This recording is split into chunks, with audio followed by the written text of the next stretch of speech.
And I think in the long term, my job, and I think it's somewhat kind of focused on the industry's growth and prosperity as well, is to create more of a sought good and a sold good. A lot of times we're out there trying to sell our products, sell our memberships, and we'd really like to turn that around. I'd say it's probably like 80-20 now. We're out selling versus people coming to us. We'd like to turn that around and really create an environment and a business where people are, as we all would like to, coming to seek us out for a various membership or relationship in some manner. But in the short term, what we really have to do, and what my job is to do, and working with all of my groups with the various clubs, is to enhance the membership experience. Engage these people in a meaningful way that they'll continue to rely on us for an outdoor experience.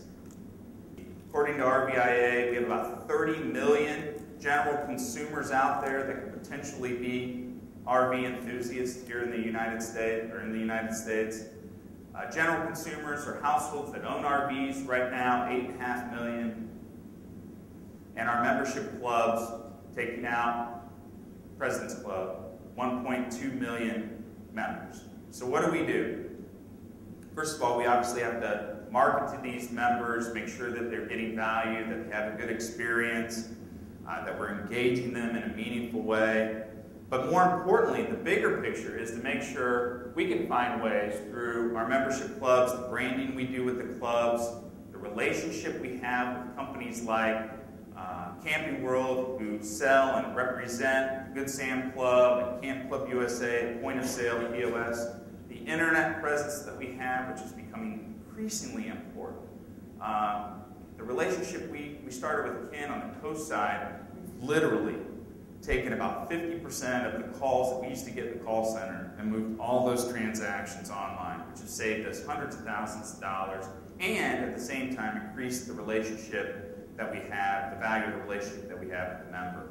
Also the publications. Many of our clubs have publications that we put out, and also the experiential aspect, the events that we provide for our members to experience as well. And we do a lot of people who want the outdoor and camping experience without buying the RV. We're seeing about 50% of the memberships that are coming through coast to coast right now being people who don't even own an RV but want to buy at one of the home parks. So we've created a new program, launched first quarter this year, called Grand Getaways, which is more of a travel-oriented club.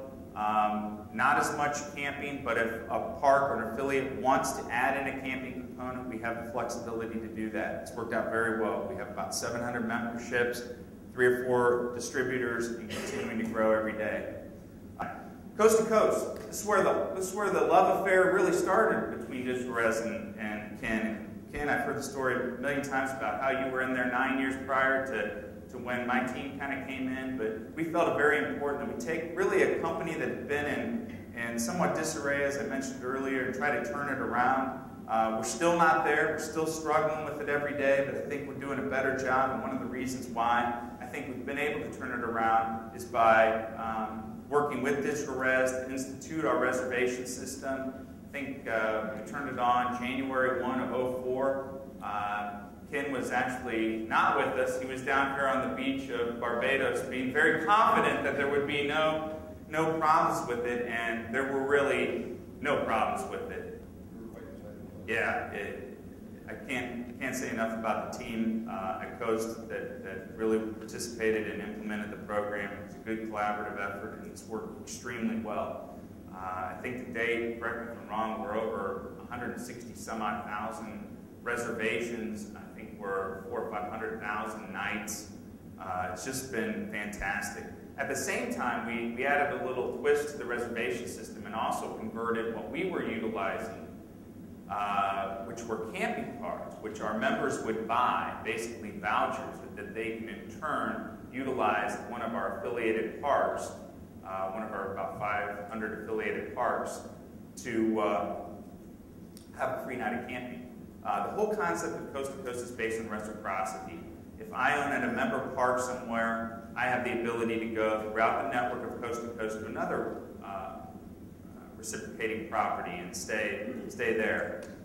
We were using this voucher system. We decided that there were so many vouchers out there, many that did not have expiration dates. We didn't know how much we really had out there. We decided to convert that into an electronic currency, our own currency of trip points, which Ken was able to do for us as well, which has been extremely successful. And after a blip on the radar, people really learning how to utilize it and transitioning these folks from really a manual-oriented, very laborious process where, as we serve two distinct members, our affiliates and our customers, our affiliates were having to collect these vouchers and then send them in at some point to be redeemed back to them through a very manual process, checked, sent back out to them for the nights they hosted. We actually kind of wiped that all away through the electronic currency and the electronic wallet. They actually have the ability to utilize their own website to go online, see how much they have in their account, and we will electronically funds transfer that at the end of each week back directly into their account. So they have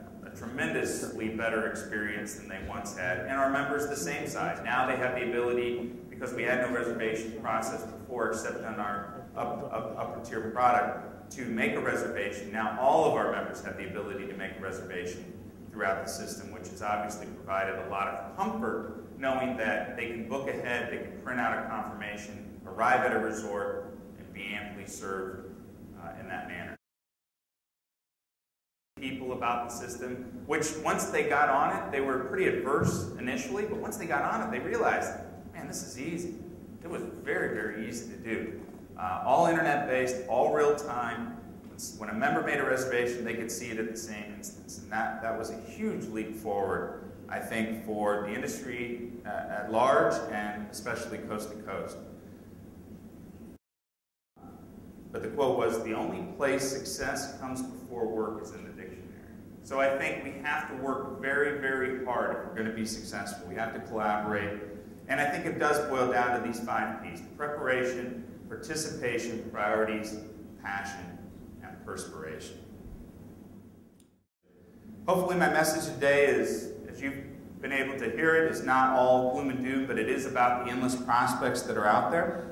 I believe this forum and the intellectual capital gathered in this room will hopefully spur some additional creativity and collaboration needed to find those real solutions and embark on evolutionary initiatives that will create a meaningful recognition and participation from existing, but more importantly, new entrants into our industry. I think that's the key message, that we need to continue to look for ways that we can encourage new folks to come in. My hope is, for the next few days, that we can start this infinite dialogue, and I'd like to thank Ken for hosting the event, and to all of these distinguished attendees for taking time to participate. I look forward to talking with you.